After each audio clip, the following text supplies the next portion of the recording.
السلام عليكم ورحمة الله وبركاته. نحمده ونستعينه ونستغفره ونؤمن به ونتوكل عليه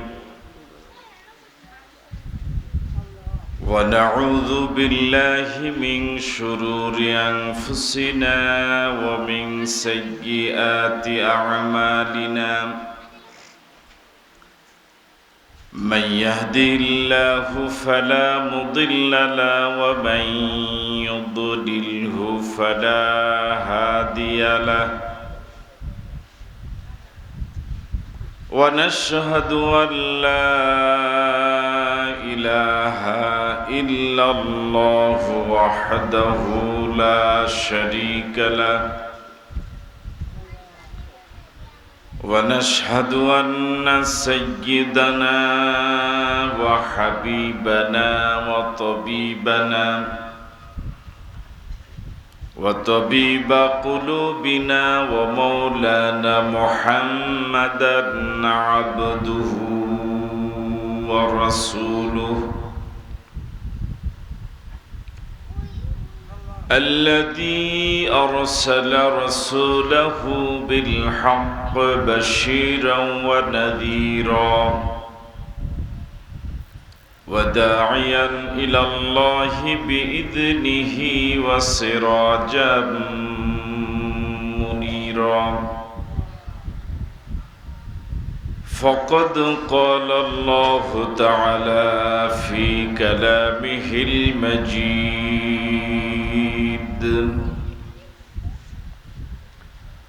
وفي فرقانه الحميد. সবাই পড়ুন أعوذ بالله من الشيطان الرجيم. بسم الله الرحمن الرحيم. إن الله وملائكته يصلون على النبي يا أيها الذين آمنوا صلوا عليه وسلموا تسليما. محبتের সাথে দরুদ ইব্রাহিমী পড়ে اللهم صل على محمد كما صليت على إبراهيم إنك حميد مجيد. اللهم بارك على محمد وعلى آل محمد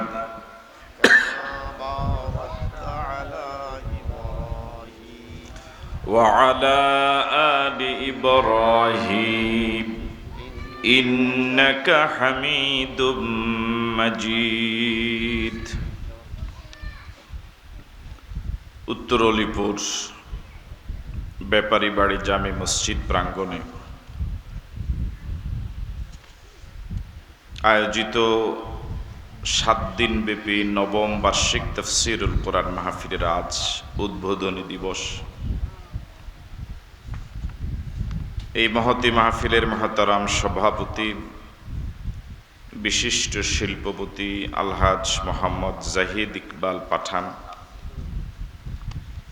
বিশেষ আলোচক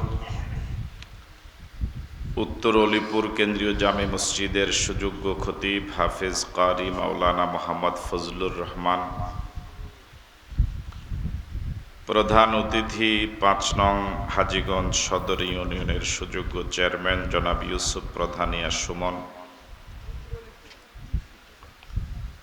মঞ্চে উপস্থিত আপনাদের এলাকার বিশিষ্ট আলেম-ই-দ্বীন হযরত মাওলানা মিজানুর রহমান, প্রধান অতিথি 5 নং হাজীগঞ্জ সদর ইউনিয়নের সুযোগ্য চেয়ারম্যান জনাব ইউসুফ প্রধানিয়া সুমন, মঞ্চে উপস্থিত আপনাদের এলাকার বিশিষ্ট আলেম-ই-দ্বীন হযরত মাওলানা মিজানুর রহমান, মনিহার মাদ্রাসা,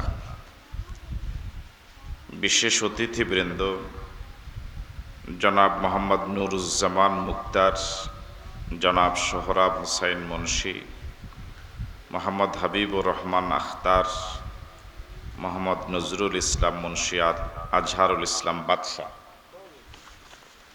আমন্ত্রিত শ্রদ্ধাভাজন হাজারাত উলামায়ে কেরাম, মুরব্বিয়ানে আযম, মাহফিল কমিটির সম্মানিত সদস্যবৃন্দ, প্রিয় যুবক বন্ধুরা, ব্যবসায়ী ভাইয়েরা, পর্দার অন্তরালে শ্রবণরতা শ্রদ্ধেয়া মা এবং বোনেরা, আবারও সালাম, আসসালামু আলাইকুম ওয়া রাহমাতুল্লাহি ওয়া বারাকাতুহু। আপনারা সকলে কেমন আছেন? আলহামদুলিল্লাহ। আমরা সে আল্লাহ সুবহানাহু ওয়া তাআলার দরবারে শুকরগুজার হচ্ছি, যে মহান মুনিব অত্যন্ত দয়া করে মেহেরবানি করে অনেক অনেক বৎসর পরে আবার আপনাদের সাথে কথা বলার সুযোগ যে মহান মুনিব দিলেন, আপনাদের কাছ থেকে দোয়া নেওয়ার, আপনাদেরকে সালাম দেওয়ার, আপনাদের সাথে দেখা করার, কোরআন মজিদের কিছু কথা বলার যে মালিক সুযোগ দিলেন, এটা সবটাই মালিকের মেহেরবানি। যে মালিক আমাদেরকে এই সুযোগ দিলেন, আসুন সকলে মিলে সে মালিকের শুকরিয়া আদায় করি, মন থেকে ইখলাসের সাথে মালিকের শিখানো ভাষায় সকলেই পড়ি আলহামদুলিল্লাহ। রব্বানা লাকাল হামদ হামদান কাসীরান তাইয়্যিবান মুবারাকান ফীহি। সম্মানিত মুসল্লিয়ানে কেরাম,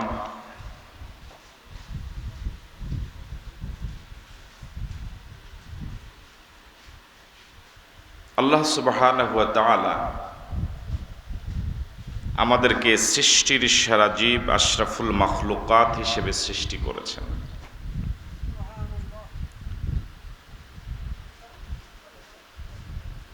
যে বান্দা মালিকের যথাযথ মর্যাদা যতটুকু বুঝে, ওই বান্দা মালিকের প্রতি ততটুকু শ্রদ্ধা এবং ভালোবাসা নিয়ে মালিকের গোলামি করে।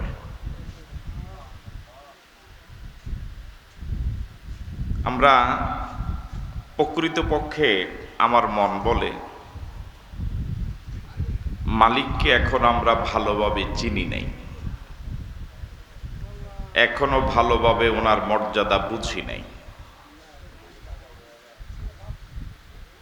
যদি যথাযথভাবেই তাকে চিনতাম, তাহলে তার বিষয় আলোচনা খুব মনোযোগ দিয়ে শুনতাম, প্রতিটা আলোচনায় জীবনের অনেক পরিবর্তন হতো।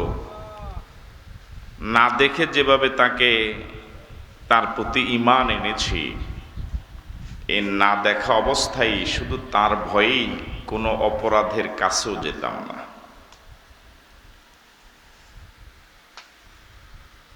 দুনিয়াতেও যে ব্যক্তিরা মর্যাদাবান মানুষের মর্যাদা বুঝে যথাযথভাবে, তাকে অতটুকু মর্যাদা দেয়। ছাত্ররা যেভাবে তার প্রিন্সিপালকে চিনে বুঝে ওনার মর্যাদা জানে, ওই শিক্ষার্থী তাদের শিক্ষক এবং তাদের প্রিন্সিপাল, প্রধান শিক্ষক, হেড স্যারকে ওভাবে মূল্যায়ন করে। কিন্তু একজন অশিক্ষিত মানুষ, যিনি এই প্রতিষ্ঠানের ছাত্র না, কিনি কোন ব্যক্তি কোন পদে আছেন এটা কিছুই জানে না, ওই ব্যক্তির কাছ থেকে কি প্রিন্সিপাল, হেড স্যার অতটুকু মর্যাদা পাবে? কেন পেল না? এই ব্যক্তি এই প্রিন্সিপালের মর্যাদা তাকে চিনে না, তার কাছে সবাই সমান। কিন্তু শিক্ষার্থীদের কাছে কি একটি প্রতিষ্ঠানের সব শিক্ষকের মর্যাদা সমান?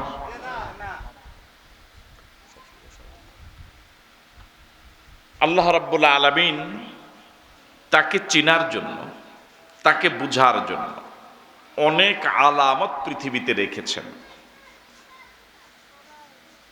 এগুলো দেখার জন্য তিনি চোখ দিয়েছেন, বুঝার জন্য মেধা দিয়েছেন, জ্ঞান দিয়েছেন, তার আলোচনা শোনার জন্য কান দিয়েছেন। মানুষ যদি তার দেওয়া এই চোখ, কান, মেধা, যোগ্যতা এগুলো খরচ করে মালিককে চেনার জন্য কিছুটা সময় দেয়, তাহলে মালিককে বোঝা খুবই সহজ। আল্লাহ রাব্বুল আলামিন কোরআন মজিদে সূরা আলে ইমরানে 190 এবং 191, 190 নম্বর আয়াতে তাকে চেনার জন্য বড় বড় কিছু নিদর্শন, কিছু আলামত দিয়েছে।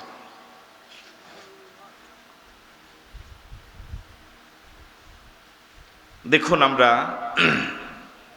সে আয়াত থেকে কিছু কথা বলে তাকে বোঝার চেষ্টা করা, তাকে বোঝার জন্য চেষ্টা করছি। দেখুন আমরা বুঝতে পারি কিনা।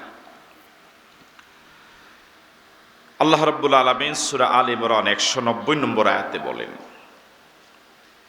ইন্না ফি খালকিস সামাওয়াতি ওয়াল আরদি ওয়াখতিলাফিল লাইলি ওয়ান নাহারি লাআয়াতিল লিউলিল আলবাব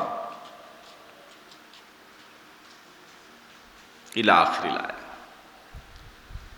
আল্লাহ রাব্বুল আলামিন বলেন, নিশ্চয়ই আকাশ সৃষ্টির মাঝে এবং জমিন সৃষ্টির মাঝে, ওয়াখতিলাফিল লাইলি ওয়ান নাহার, দিন এবং রাতের পরিবর্ধনের মাঝে, লাআয়াতিল লিউলিল আলবাব, জ্ঞানবান যারা, বুদ্ধিমান যারা, বিবেকবান যারা, তাদের জন্য অনেক অনেক নিদর্শন রয়েছে। আল্লাহ রাব্বুল আলামিন বললেন, যদি আমাকে বুঝতে চাও তাহলে আকাশ সৃষ্টির মাঝে আমাকে বুঝার অনেক নিদর্শন রয়েছে। তোমার মাথার উপরে যে আকাশ, সে আকাশের দিকে তাকাও। তুমি যে জমিনে হাঁটাচলা করো, দৌড়াদৌড়ি করো, ওই জমিন নিয়ে একটু গবেষণা করো। দিন এবং রাত, রাত চলে যায় আবার দিন আসে, দিন চলে যায় আবার রাত আসে, এগুলো নিয়ে একটু গবেষণা করো, এগুলো নিয়ে একটু চিন্তা করো, তাহলে আমাকে খুঁজে পাবা। সুবহানাল্লাহ। এখন এগুলো নিয়ে চিন্তা করার সময়ই তো আমাদের নাই। জায়গা জমিন, মামলা, দেন দরবার, ব্যবসা বাণিজ্য, এই দুনিয়ার অন্যান্য বিষয়গুলো নিয়ে চিন্তা করতে করতে ঘুমানোর সময় তো পাই না। এগুলো নিয়ে চিন্তা করব কখন? আল্লাহ রাব্বুল আলামিন বলেন, ইন্না ফি খালকিস সামাওয়াতি ওয়াল আরদি ওয়াখতিলাফিল লাইলি ওয়ান নাহার লাআয়াতিল লিউলিল আলবাব। বান্দা, আমি তোমাকে জ্ঞান দিয়েছি, বিবেক দিয়েছি, বুদ্ধি দিয়েছি। আমার দেওয়া জ্ঞান, বিবেক, বুদ্ধি খরচ করে তোমার মাথার উপরে যে বিশাল আকাশ, এই আকাশটা নিয়ে একটু চিন্তা করো। পায়ের নিচের যে জমিন, ওই জমিন নিয়ে একটু চিন্তা করো। দিন এবং রাত বাই রোটেশন একটার পর একটা আসছে, এটা কি অটোমেটিকই হচ্ছে না? এর পিছনে কোনো কারিগর আছে? এটা নিয়ে একটু চিন্তা করো, তাহলে দেখবা আমার মর্যাদা তুমি খুঁজে পাবা। এই আয়াতের শানে নুজুল হযরত আব্দুল্লাহ ইবনে ওমর রাদিয়াল্লাহু তাআলা আনহু একদিন হযরত আয়েশা সিদ্দিকা রাদিয়াল্লাহু তাআলা আনহাকে জিজ্ঞেস করেছিলেন যে রাসূল করিম সাল্লাল্লাহু আলাইহি ওয়াসাল্লামের কোন বিষয়টা আপনার কাছে খুব বেশি অবাক করা লাগে? আয়েশা সিদ্দিকা রাদিয়াল্লাহু তাআলা আনহা বলেছেন, প্রিয় নবী মুহাম্মদুর রাসূলুল্লাহ সাল্লাল্লাহু আলাইহি ওয়াসাল্লামের জীবনের প্রতিটি ঘটনাই, প্রতিটি দিনই, প্রতিটি মুহূর্তেই আশ্চর্যজনক। তবে একটি ঘটনা শুনো। তিনি বললেন যে একদিন রাতে প্রিয় নবী আমার ঘরে এসেছিলেন, এসে বললেন, আয়েশা,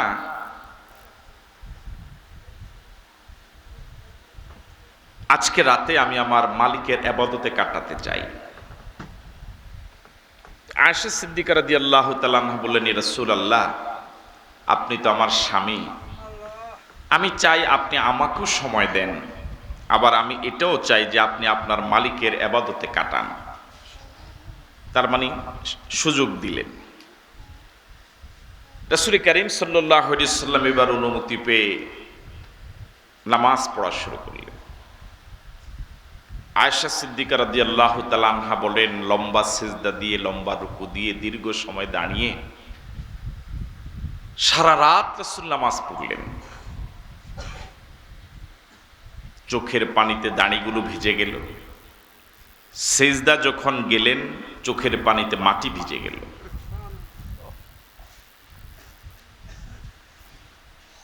শেষ রাতের ফজরের কিছু আগে রাসূল নামাজ শেষ করে একটু বিছানায় কাত হলেন, ডান শিওরে, ঘুমের জন্য নয়, সামান্য একটু বিশ্রামের জন্য। আয়েশা সিদ্দিকা রাদিয়াল্লাহু তাআলা আনহা বলেন, কিছুক্ষণ পরে হযরত বেলাল রাদিয়াল্লাহু তাআলা আনহু ফজরের আজান দিলেন, রাসূলের জন্য আসলেন। তখনও রাসূলের চোখে পানি। হযরত বেলাল রাদিয়াল্লাহু তাআলা আনহু রাসূলকে প্রশ্ন করলেন, রাসূলুল্লাহ, আপনার চোখে পানি কেন? আপনি কাঁদছেন কেন? আল্লাহ পাক তো আপনার আগের পরের সব অপরাধ ক্ষমা করে দিলেন, আপনি এরপরও কাঁদেন কেন? রাসূল বেলালকে বললেন, বেলাল, আমি কেন কাঁদবো না? আজকে রাতে এমন একটি গুরুত্বপূর্ণ আয়াত নাজিল হয়েছে যে আয়াত আমার চোখের পানি বের করেছে। সে আয়াতটি হলো এই আয়াত। আমরা আজকে জানার চেষ্টা করব। মূলত শুরু করেছিলাম যে কথা দিয়ে, পৃথিবীর প্রতিটি মানুষ যদি ব্যক্তির মর্যাদা না বুঝে, তার কাছ থেকে ওই ব্যক্তি যথাযথ মর্যাদা পায় না। কোনো কাজের মর্যাদা যদি না বুঝে, ওই কাজ যথাযথ মর্যাদা পায় না। যেমন এই মাহফিলের গুরুত্ব যারা বুঝেছেন তারাই এসেছেন, যারা আসেন নাই, আপনাদের মতো ওভাবে হয়তো সুযোগ পান নাই, অথবা ওভাবে এটার মর্যাদা বুঝেন নাই। মা এবং বাবা সন্তানের কাছে সন্তান যদি চিনে বুঝে আমার আব্বা, আমার আম্মা, তার মর্যাদা যদি বুঝে, তাহলে কখনো তার প্রতি অশ্রদ্ধা সম্মান করবে না। আবার অনেক সন্তান এমন আছে যে মা বাবাকে পাত্তাই দেয় না। এরকম আছে না নাই? যে আমার মা বাবা থেকে আমি বেশি বুঝি, এরকম বলার মতো ছেলেও তো সমাজে আছে। এই পার্থক্যটা হলো কেন? এক সন্তান, ছেলে হোক মেয়ে হোক, তার মা এবং বাবার কথার বাহিরে যাই না। মা এবং বাবা যাই বলে সে তাই মানে, নিজের ইচ্ছার বিরুদ্ধে হলেও, ক্ষতি হলেও। অন্য যদি কেউ জিজ্ঞেস করে, বাবার মর্যাদাকে খুব বড় করে সে তুলে ধরে, আমার আব্বা অনেক ভালো মানুষ, আমার আব্বা অনেক যোগ্য মানুষ। আরেক সন্তান মা বাবার কথা শুনেই না। কেউ যদি হাটে বাজারে বাবা সম্পর্কে জিজ্ঞেস করে, বলে যাও এটা মানুষই। এরকম বলার মতো ছেলেও তো আছে, ভাই কথা বলে না। তো এক ছেলে হাটে বাজারে সবার কাছে বলল যে আমার আব্বা অনেক যোগ্য মানুষ, অনেক ভালো মানুষ, আমার বাবার মতো বাবা হয় না। আরেক ছেলে বাবার নামই শুনতে পারে না, এও ছেলে ও ছেলে। এই দুইজনের কাছে বাবার এরকম পার্থক্য হলো কেন? একজনে বাবার মর্যাদা বুঝে মর্যাদা দেয়, আর একজনে বাবার মর্যাদা বুঝেও না, তার কাছ থেকে বাবা মর্যাদা পায়। আমি কি কথা বুঝতে পারলাম? আল্লাহ রাব্বুল আলামিন আমাকে আপনাকে সৃষ্টি করেছেন বেপরোয়া করে নয়, বেনিয়াজ করে নয়, অমুখাপেক্ষী করে নয়। আপনি যত ধনী হন, গরিবের আপনার প্রয়োজন আছে না নাই? আপনারা কি আমার কথা শুনতেছেন? আপনি যত ক্ষমতাবান হন, মুসির কাছে আপনার যাওয়া লাগবে। আপনি কিন্তু একা চলতে পারবেন না। পৃথিবীর কোনো মানুষ সামাজিক অন্যান্য মানুষের হেল্প ছাড়া, সেবা ছাড়া সে চলতে পারে না। আপনি যত হাজার কোটি টাকার মালিক হন, সেলুনে আপনার যাওয়া লাগে, হাট বাজার করা লাগে, মুদি দোকানে যাওয়া লাগে। আপনার যত ধনী হন, এখান থেকে সিএনজিতে আপনার উঠা লাগে, অটোতে উঠা লাগে, অটো ড্রাইভার আপনার প্রয়োজন। তাহলে পৃথিবীতে কেউই একেবারে নিজে নিজে চলতে পারে কারো সহযোগিতা ছাড়া, কারো হেল্প ছাড়া, এটা সম্ভব না। ঠিক নয় কি? মানুষ মানুষের দুনিয়াতে উপকার করে, যার উপকার অবদান যত বেশি, মানুষ তাকে তত বেশি শ্রদ্ধা করে। যেমন একজন বিদেশে থাকে, অনেক টাকা মালিক, সে তার ছোট ভাইকে সব টাকা দিয়ে বিদেশ নিল, 1 টাকাও ছোট ভাইরে লাগেনি। এই ছোট ভাইটা যদি মানুষ হয়, মনুষ্যত্ব যদি তার ভিতরে থাকে, তার এই অবদানটা সে আজীবন স্মরণ রাখবে। আমি তো নষ্ট হয়ে গিয়েছিলাম, আমার ভাই যদি আমাকে 5 লাখ 7 লাখ টাকা খরচ করে বিদেশ না নিত, আমি তো একদম শেষে হয়ে গিয়েছিলাম। তাহলে এই 5-7 লাখ টাকার এই অবদানটা ভাইয়ের প্রতি তাকে শ্রদ্ধাশীল করেছে, আনুগত্যশীল করেছে। ঠিক নয় কি? আরেকজন এরকম অসুস্থ যে তার 2টা কিডনি ড্যামেজ হয়ে গেছে, আছেন তো আপনারা? আল্লাহ রাব্বুল আলামিন মানুষের দেহে কিডনি দিয়েছেন 2টা। একটা যদি অচল হয়েও যায়, আরেকটা দিয়ে চলা যায়। ধরে নেন একজন ব্যক্তির দোনোটা কিডনি নষ্ট হয়ে গেল, ডাক্তার তাকে বলেছে আপনার বাঁচার আর কোনো সম্ভাবনা নাই, তবে একটা পথ আছে, যদি নতুন কোনো কিডনির ব্যবস্থা করা যায়, কেউ যদি কিডনি দান করে, তাহলে ওই কিডনিটা এখানে স্থাপন করলে আপনার বাঁচার সম্ভাবনা আছে।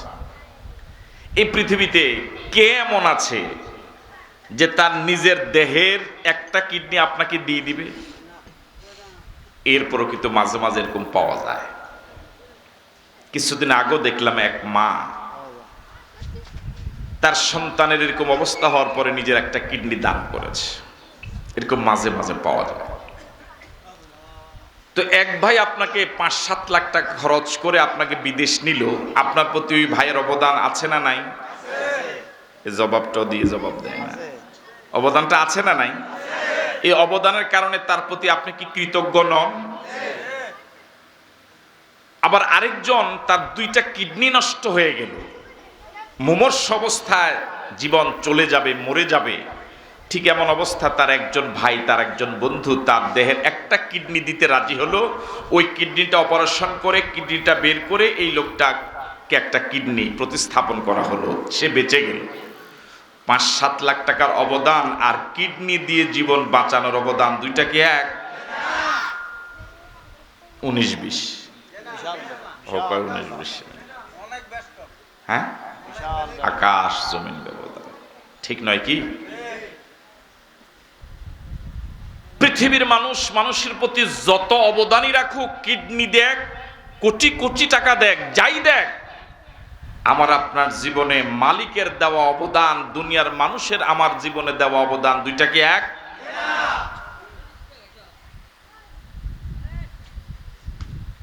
500 টাকা দিয়ে একটা লোককে সারাদিন পিছনে পিছনে ঘুরানো যায় না?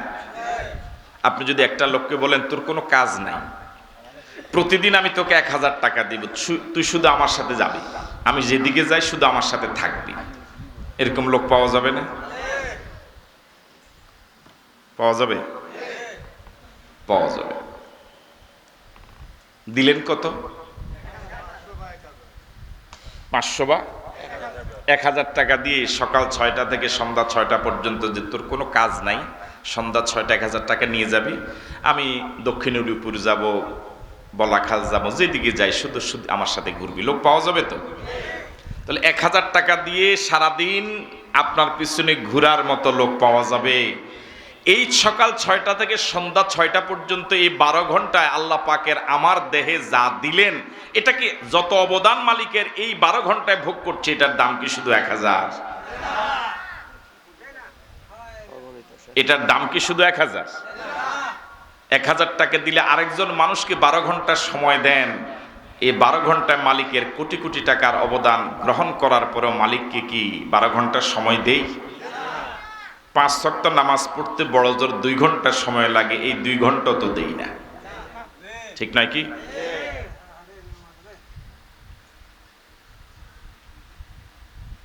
আমাদের দেশে প্রচুর ওয়াজ হয়। আপনাদের এই হাজীগঞ্জে যে পরিমাণ তাফসির মাহফিল হয়, আমার এই ক্ষুদ্র জীবনের অভিজ্ঞতা, কোন উপজেলায় এই পরিমাণ তাফসির মাহফিল হয় এটা আমার জানা নাই। প্রায় সকল এলাকায় 5 দিন 7 দিন ব্যাপী তাফসির হয়, যদিও কয়েক বছর এটা প্রায় বন্ধ ছিল। এই তো এত যে ওয়াজ মাহফিল হচ্ছে, যে পরিমাণ ওয়াজ হচ্ছে, আমরা কি সেই পরিমাণ ভালো হচ্ছি? এভাবে ওয়াজ যদি কিয়ামত পর্যন্ত চলে, আমার মনে হয় আমরা খুব বেশি পরিবর্তন হব মনে হয় না। আর যদি সিদ্ধান্ত নেই একদিন এক তাফসির মাহফিলের এক আলোচনাই হয়তো নিজের জীবনের আমূল পরিবর্তন হয়ে যেতে পারে। আসুন আমরা মালিককে বুঝার জন্য আজকে নিয়তকে সহি করে মনের কান দিয়ে শোনার জন্য সিদ্ধান্ত নিয়ে বসে কিছু কথা শোনার জন্য আল্লাহ পাক যেন তৌফিক দান। আল্লাহ রাব্বুল আলামিন প্রথমে বলেছেন যে এই আকাশ সৃষ্টির মাঝে তোমাদের জন্য অনেক শিক্ষণীয় বিষয় রয়েছে। এই পৃথিবীতে রাব্বুল আলামিন যত কিছু সৃষ্টি করেছেন, এই সৃষ্টিগুলোকে দেখার জন্য আল্লাহ পাক আমাকে আপনাকে 2টা নেয়ামত দিয়েছেন। ওই 2টা নেয়ামতের নাম কি? বাকিরা যে বলেন নেই। এই চোখ দিয়ে আল্লাহ পাকের সৃষ্টি যা দেখি,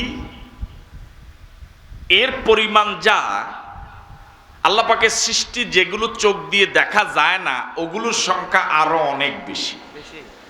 আমি আবার কথাটা বলি, আল্লাহর দেওয়া নেয়ামত চোখ দিয়ে দেখা যা যায়, এগুলোর থেকে যেগুলো দেখা যায় না, এগুলোর সংখ্যা আরো অনেক অনেক বেশি।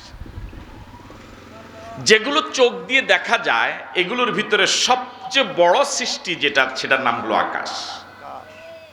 আমি বুঝাতে পারিনি মানে, আল্লাহর সৃষ্টি যা আছে সবগুলো কি চোখ দিয়ে দেখা যায়?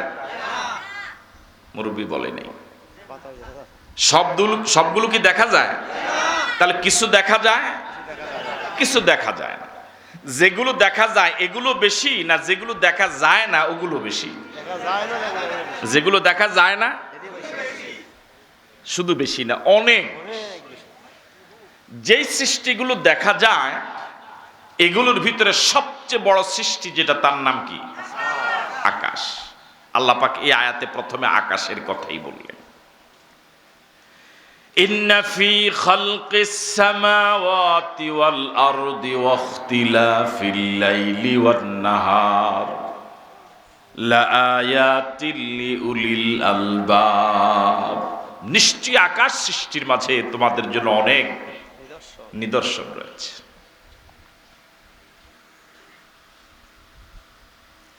আপনাদের মাথার উপর যে প্যান্ডেলটা আছে, এটা কি গত সপ্তাহে ছিল? এখন এই প্যান্ডেলের নিচে যে আপনারা বসে আছেন, আপনাদের এখানে যারাই আছেন, এরকম কোনো মনে কোনো আশঙ্কা কি আছে যেটা মাথার উপরে ভেঙে পড়তে পারে? আছে? এটা বানাইলো আজকে একবারে ভেঙে যাবো?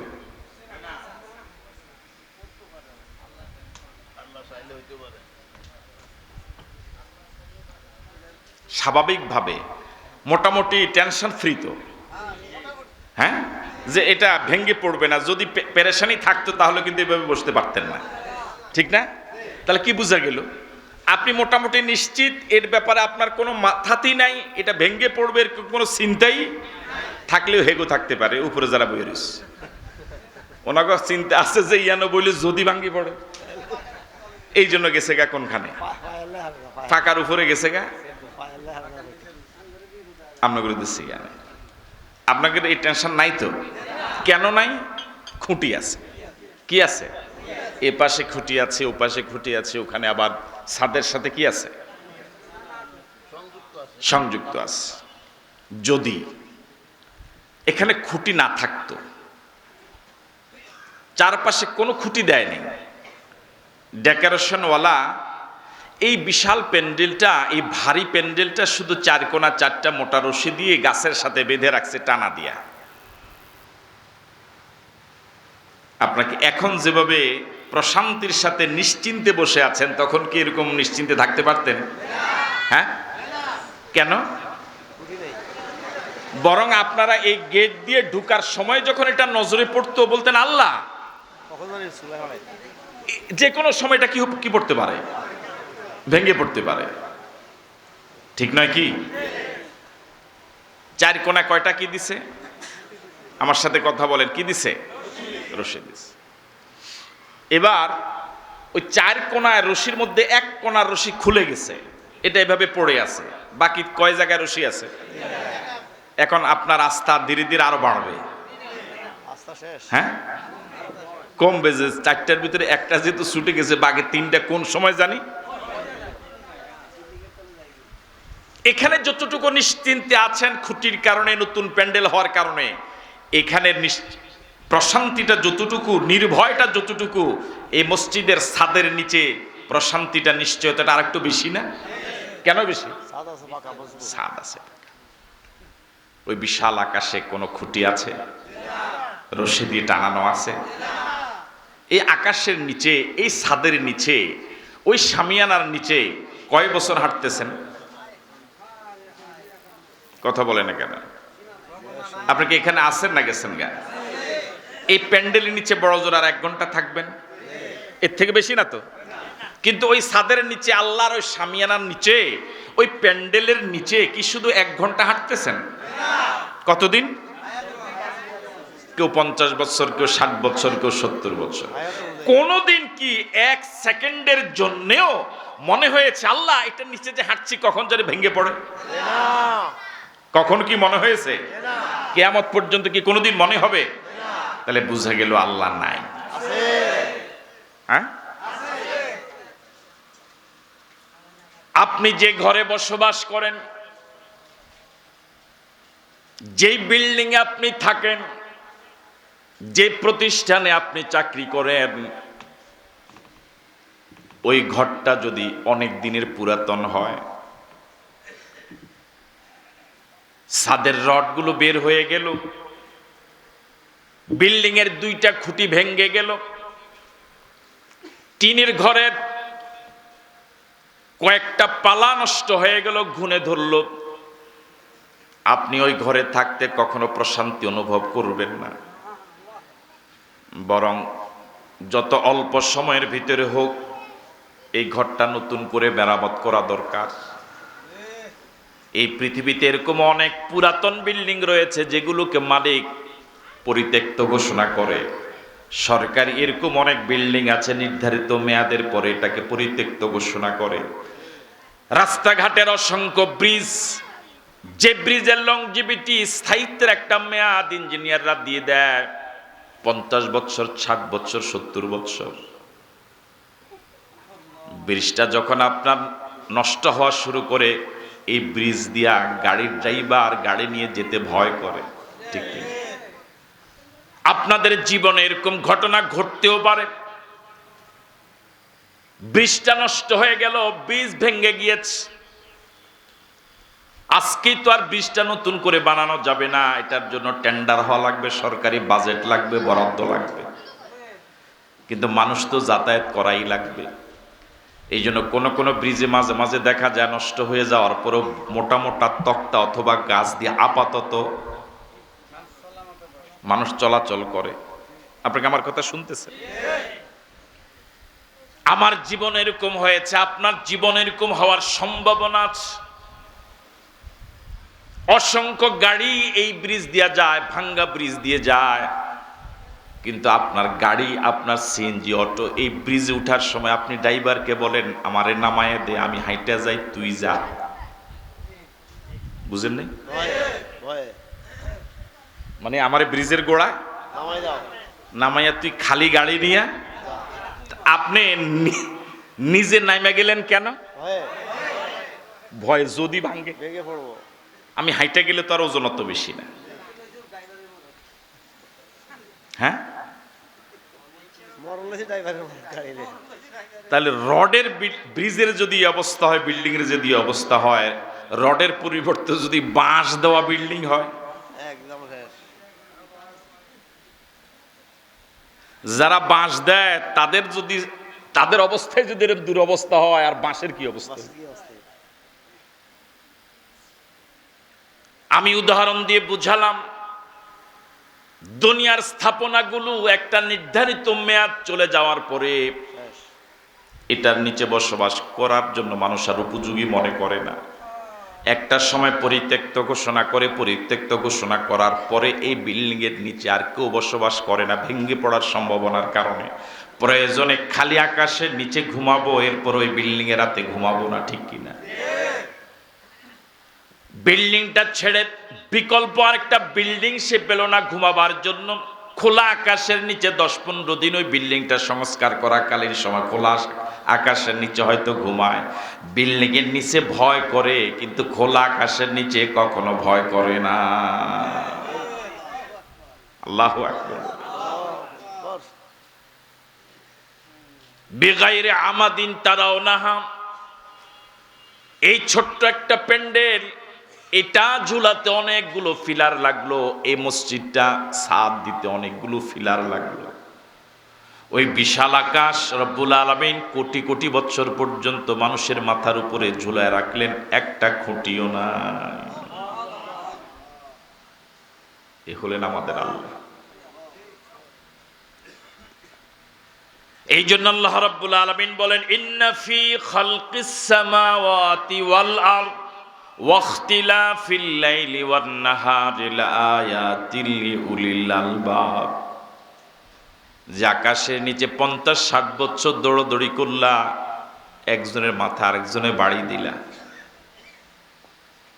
ওই আকাশটা নিয়ে একটু চিন্তা করো। আমি তোমাকে যে বিবেক দিয়েছি, বিবেকটা দিয়ে চিন্তা একটু করো। এখন আকাশ কাকে বলে? আছেন তো আপনারা? আচ্ছা, আকাশ কোনটা কনসে দেখি?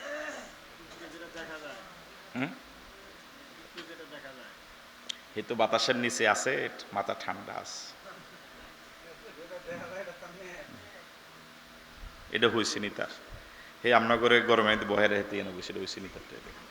তুমি হেন যাও, হেন যাও, হেন যাও, হেন যাও।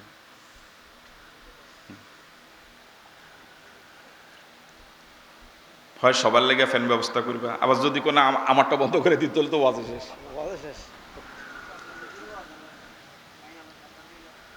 কি কইতেছিলাম? এখন আকাশ কাকে বলে? বিজ্ঞানীদের কাছে আকাশের সংজ্ঞা একরকম, আর শরীয়তের ভাষা আকাশের সংজ্ঞা। বিজ্ঞানীদের কাছে আকাশের সংজ্ঞা হলো এখান থেকে শুরু করে খোলা চোখে যতটুকু ফাঁকা দেখা যায়, ডানে বামে তাকালে যেটা ফাঁকা দেখা যায়, খোলা দেখা যায়, এটার নাম কি? এটার নাম আকাশ। আর শরীয়তের ভাষায় এটাও আকাশ। এই খোলা জায়গা শেষ হওয়ার পরে কঠিন পদার্থের 7টা স্তর আছে। কি আছে? স্তর। কয়টা? আকাশ কয়টা? 7টা। ওটাকেও আকাশ বলে। বুঝতে পারি না মনে হয়। তাহলে বিজ্ঞানীদের কাছে শুধু আকাশ হলো এই খালি চোখে যতটুকু মহাশূন্য দেখা যায়। ওয়াকুল্লুন ফি ফালাকি ইয়াসবাহুন, ফালাক মানে মহাশূন্য। এই খোলা জায়গাটা, এটার নাম, এটাকে বিজ্ঞানীরা কি বলে? আকাশ বলে। আর শরীয়তের দৃষ্টিতে এটার নামও আকাশ। আর এই খোলা জায়গার উপরে কঠিন পদার্থের এরকম 7টা স্তর আছে, ওগুলোর নাম কি? ওই 7টা স্তর কিন্তু এরকম নয় যে বইয়ের পৃষ্ঠে একটার উপরে আরেকটা যেমন, আকাশ একটার উপরে আরেকটা এমন, এরকম নয়। বরং এই প্রথম আকাশটা পার হওয়ার পরে দ্বিতীয় আকাশ পর্যন্ত 500 বছরের রাস্তা। সুবহানাল্লাহ। আবার এই মোটা জায়গাটা যেটা কঠিন পদার্থের, যেটা কোন কোন তাফসিরে এসেছে ওই কঠিন পদার্থের পুরুত্ব যেটা, এটাও 500 বছরের রাস্তা। সুবহানাল্লাহ। তাহলে প্রথম আকাশ থেকে সপ্তম আকাশ পর্যন্ত যেতে 7000 এর বছরের রাস্তা। সুবহানাল্লাহ। আর এটার নিচে হইল মহাশূন্য। বিজ্ঞানীরা এ পর্যন্ত যতটুকু গবেষণা করেছে, যতটুকু গেছে, এ শুধু মহাকাশের এই 7 আকাশের নিচে এই মহাশূন্যে মাত্র চাঁদে গেছে, মাত্র মঙ্গলে গেছে। বুঝেন নাই? এখনো কিন্তু সূর্য পর্যন্ত যেতে, এই চন্দ্র সূর্য গ্রহ নক্ষত্র প্লেটু যা আছে সব কিছু হলো এই প্রথম আকাশের নিচে মহাশূন্যে। আপনার এখানে যে অসংখ্য মানুষ, আপনাদের উপরে এই শামিয়ানার নিচে মাঝখানে ফাঁকা জায়গা আছে না নাই? একটু উপরের দিকে তাকায় বলেন না, আপনাদের মাথার সাথে সাথেই শামিয়ানাটা, এটা ফাঁকা জায়গা আছে? ফাঁকা জায়গার উপরে কি শামিয়ানা? ঠিক আছে কথা? তো আপনারা কি শামিয়ানার নিচে না শামিয়ানার উপরে? তাহলে চন্দ্র সূর্য গ্রহ নক্ষত্র পৃথিবীতে যা কিছু এই ঘূর্ণমায়ান আছে, এ সব কিছু হলো এই মহাশূন্য। বিজ্ঞানীরা এ পর্যন্ত যেতে যেতে গবেষণা করে শুরু করার পর থেকে এ পর্যন্ত মাত্র গেছে মঙ্গল গ্রহে। কতটুকু গেছে? এখনো সূর্যে যেতে। আর আমাদের প্রিয় নবী মুহাম্মদুর রাসূলুল্লাহ সাল্লাল্লাহু আলাইহি ওয়াসাল্লাম 7 আকাশের উপরে মেরাজে গেছে 1500 বছর আগে। তারা এখনো প্রথম আকাশে যেতে পারে নাই, আর রাসূল 1500 বছর আগে 7 আকাশের উপরে গেছে।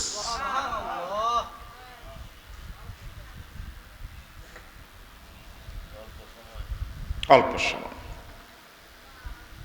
মেরাজে যাওয়ার সময় আপনারা শুনেছেন, প্রথম আকাশে যখন গেলেন জিব্রাইল প্রথম আকাশের দরজা খুলে দিলেন। দরজা কি আপনার এই বাতাসের হয় না এরকম কোন কঠিন পদার্থের হয়? কঠিন পদার্থ লাগবে, বাতাসের এরকম তো দরজা নেই। তাহলে বোঝা গেল প্রথম আকাশের দরজা, দ্বিতীয় আকাশের দরজা, তৃতীয় আকাশের দরজা এটা কঠিন পদার্থের তৈরি, এবং এর জন্য এখানে দরজাও মানায়। আমার ভাইয়ারা, এই মহাশূন্যের জমিনে সর্বস্তর হলো, নিম্ন স্তর হলো জমিন। এই জমিনে মানুষের বসবাস। মানুষের বাঁচার জন্য সবচেয়ে বেশি জরুরি যেটা, সেটার নাম হলো অক্সিজেন, বাতাস। সেটার নাম কি? অক্সিজেন। অক্সিজেন কিন্তু একটা নির্ধারিত, এই মহাশূন্যের পুরাটাই কিন্তু অক্সিজেন নাই। বিজ্ঞানীরা চাঁদে যে গিয়েছে, সেখানে যাওয়ার সময় অক্সিজেনের বোতল নিয়ে গেছে। কেন নেই? একটা নির্ধারিত জায়গার পরে আর কি নাই? পানির নিচে কি নাই? এই জন্য পানির নিচে ডুবুরি যারা ডুব দিতে যাওয়ার সময়, ওই সময় তারা কি নিয়ে যাওয়া লাগে? তাহলে বোঝা গেল অক্সিজেন ছাড়াও মানুষ বাঁচে। বাঁচে?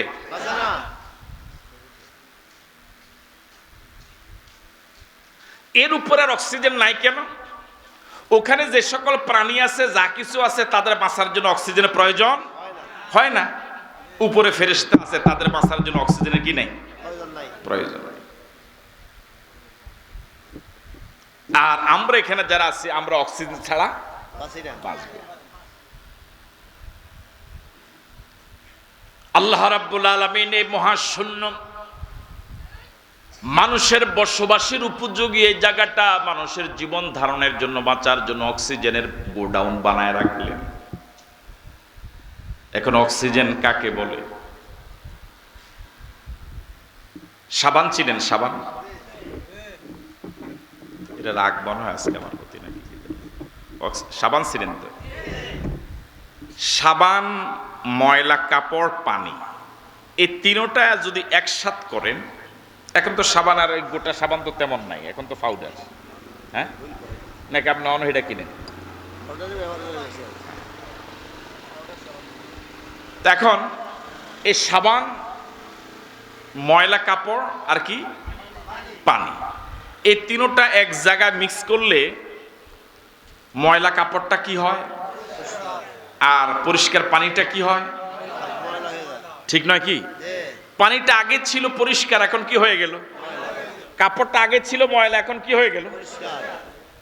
আমি আপনি যা খাই,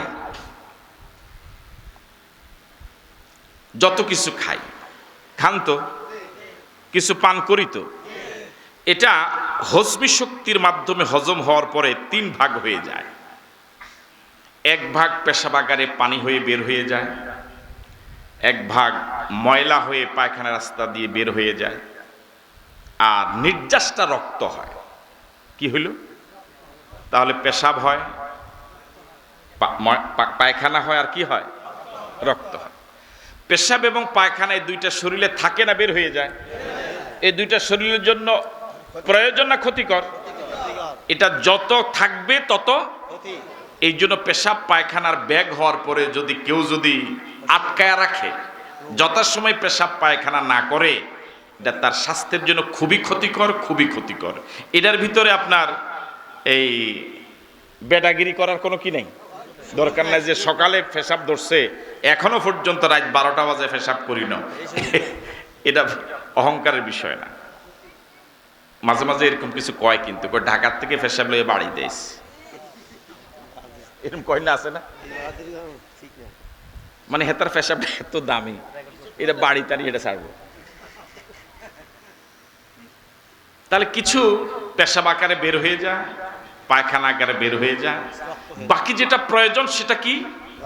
কথা বলে না কেন? রক্তটা আপনার শরীরের জন্য নফল পর্যায়ের, কি পর্যায়ের? ফরজ পর্যায়ের। এমন ফরজ পর্যায়ের, এটা না হলে আপনি বাঁচবেনই না। শরীরের কোন অংশ যদি এমন ভাবে কেটে যায় যে রক্ত যেতে যেতে রক্ত শূন্য হয়ে গেল, আপনি মারা যাবেন। এই জন্য সাথে সাথে কি দেওয়া লাগে? রক্ত দেওয়া লাগে। এই রক্তটা প্রথম এসে জমা হয় যে যন্ত্রে, যে মেশিনে, এটাকে ইংরেজিতে হার্ট বলে, বাংলায় হৃৎপিণ্ড বলে। বলেন কি বলে? মনোযোগ আছে তো আপনাদের? এই হৃৎপিণ্ডটা 2টা অংশ। কয়টা অংশ? একটা অংশ আপনার ওই খাদ্যের বিনিময়ে নির্যাস হয়ে হজমের পরে যেটা রক্ত হলো, ওই রক্তটাকে এটা চুষে পুরা শরীরের ভিতরে এটা সাপ্লাই দেয়। সুবহানাল্লাহ, বাড়ি যেই কইেন, পুরা শরীরের ভিতরে কি দেয়? সাপ্লাই। যেটা আপনার রক্তটা শোষণ করে পুরা শরীরে প্রতি সেকেন্ডে, প্রতি মুহূর্তে এটা কি দিল? সাপ্লাই দিল। এটা পুরা শরীরে সার্কুলেশন হয়ে কিছুক্ষণ পরে, কিছু সময়ের পরপরই রক্তটা আবার দূষিত হয়ে যায়। কি হয়ে যায়? তো এই হার্টের একটা অংশ শরীরের রক্তকে সাপ্লাই করে, আর একটা অংশ ওই সাপ্লাই হওয়ার পরে রক্তকে টেনে এটা ফুসফুসে দিয়ে দেয়। কোন জায়গায় দিয়ে দেয়? ফুসফুসে দিয়ে দেয়। ওই ফুসফুসের সাথে নাকের সংযোগ, এই নাকের যে ছিদ্র আছে এটার সাথে একদম ফুসফুসের একটা কি আছে? সংযোগ আছে।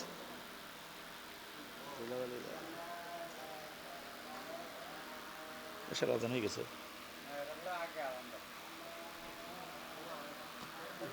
এখন এই ফুসফুসের যে রক্তটা আসলো, নাক দিয়ে যখন আপনি বাতাস টান দিলেন, এই জায়গার ভিতরে অক্সিজেনের গোডাউন আছে না নাই? আরো জোরে বলেন। অক্সিজেনের গোডাউন থেকে মালিকের কুদরতে এই অক্সিজেন আপনার নাক দিয়ে যাওয়ার পরে যখন এটা ফুসফুসে যায়, ফুসফুসে যে ময়লা রক্তটা জমাট হলো, সাবান যেভাবে ময়লা কাপড়কে পানির সাথে মিক্স করে কাপড়টাকে পবিত্র করে দেয়, ঠিক ফুসফুসটা আমার ভাইরা ওই অক্সিজেনের মাধ্যমে, অক্সিজেনটা যখন ফুসফুসে যায়, ময়লা রক্তটা আবার পরিষ্কার হয়ে যায়। আরো জোরে করে সুবহানাল্লাহ। এই অক্সিজেন না গেলে রক্তটা পরিষ্কার হবেই না। এই অক্সিজেন না গেলে ময়লা রক্তটা পরিষ্কার হবেই না। প্রতি সময়ে, প্রতি মুহূর্তে অক্সিজেনটা নাকের ভিতরে যায়, ফুসফুসে জমাট হওয়া ময়লা রক্তটাকে পরিষ্কার করে দেয়।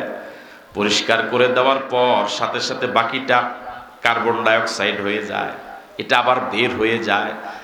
আমার ভাইরা, যেটা বের হলো এটা আবার গাছের খাদ্য, গাছ এটাকে খেয়ে আবার অক্সিজেন করে বের করে দেয় আমার নাক দিয়ে ঢোকার জন্য। সুবহানাল্লাহ, আরো জোরে কর না সুবহানাল্লাহ। এই যে কাজটা হচ্ছে, অক্সিজেন এখান দিয়ে বের হয়ে ময়লা রক্তটাকে পরিষ্কার করে আবার ময়লাটাকে নাক দিয়ে বের করে গাছের খাদ্য দেয়, গাছ এটাকে আবার অক্সিজেন করে বের করে দেয়, সেটা আমি আপনি এই জায়গা থেকে আবার গ্রহণ করি। এই সময় এই কাজটা 24 ঘন্টাই চলে না 24 ঘন্টার ভিতরে 20 ঘন্টা চলে? হ্যাঁ, 24 ঘন্টাই চলে। সজাগ থাকা অবস্থায় চলে, ঘুমের অবস্থায় চলে, হুঁশ অবস্থায় চলে, বেহুশ অবস্থায় চলে, বাথরুমে গেলেও চলে, মসজিদে গেলেও চলে। 24 ঘন্টা আপনি হুঁশে থাকেন আর বেহুশে থাকেন, সজাগ থাকেন আর ঘুমে থাকেন। 24 ঘন্টা এই কাজটা যিনি আপন কুদরতে আমার দেহে করান, তিনি আর কেউ নন, তিনি কে? আরো জোরে বলেন।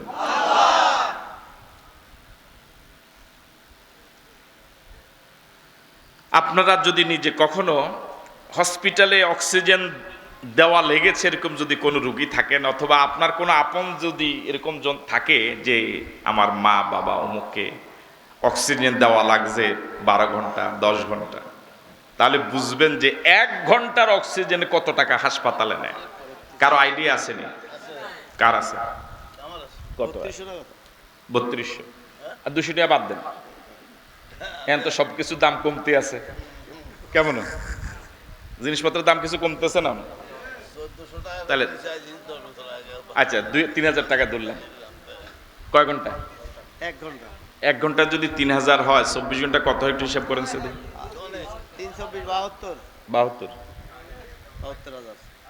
72,000। তাহলে প্রতিদিন অন্যান্য নেয়ামত বাদ দেন, শুধু আল্লাহ পাকের দেওয়া অক্সিজেন ভোগ করি ডাক্তারের খরচ অনুযায়ী 72,000 টাকা। সুবহানাল্লাহ। আল্লাহ যদি এটা 50% মাপ দিত, আপনি হাসপাতালে গেছেন অথবা কোনো দোকানে গেছেন কিছু কিনতে, এই ফ্লাক্সটা এক দোকানে চাইছে 1000, পাশের দোকানে কইছে একই কোম্পানির একই ফ্লাক্স 900 টাকা, আপনি কোনটা কিনবেন? শুধু 900 টাকারটা কিনতে না, আগের যেতে 1000 চাইছে তারা গালিও দিবেন, ঠিক না? আরেক দোকানে চাইছে 800,